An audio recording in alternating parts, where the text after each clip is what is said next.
need something. Have a few minutes to talk? Very well. I had been recording a message for Kolyat. How are things going with him? It is difficult. All things worth keeping are. I never explained.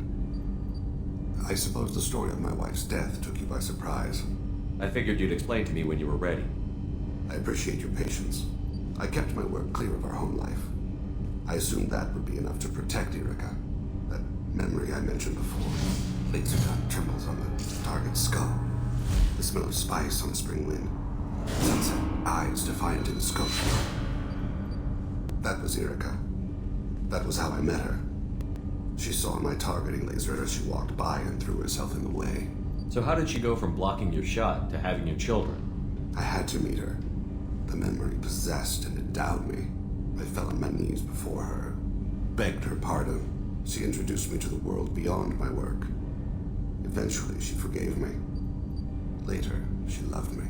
I guess she impressed you. She woke me up. Her body trembles, not fear. Indignation. Her mouth moves. How dare you? You and I trained to sacrifice ourselves to save others.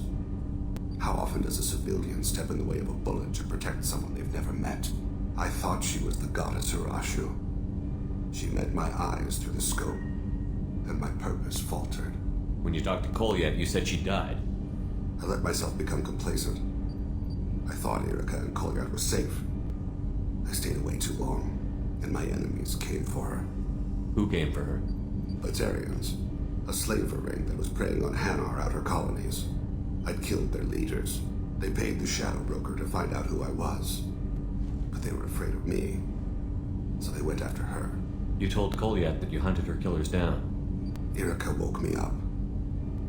When she passed, I returned to my battle sleep. My body hunted her killers, murdered them. I was taught to grant death quickly, cleanly, to minimize suffering. I let them linger. You were operating on instinct. By your own rules, you can't blame yourself. But I made the choice to hunt them. They're the only lives I've ever taken of my own choice. The only deaths on my own conscience. I haven't spoken about my wife, and I don't think I ever have. I didn't have anyone left to tell it to. Thane, the worst thing is to face death with regrets. You're part of my crew, and I consider you a friend. If there's anything I can help you with, just ask. I've never been part of a team. Assassins tend to be solitary. I'm learning the virtues of facing death with others at your side. It's a work in progress.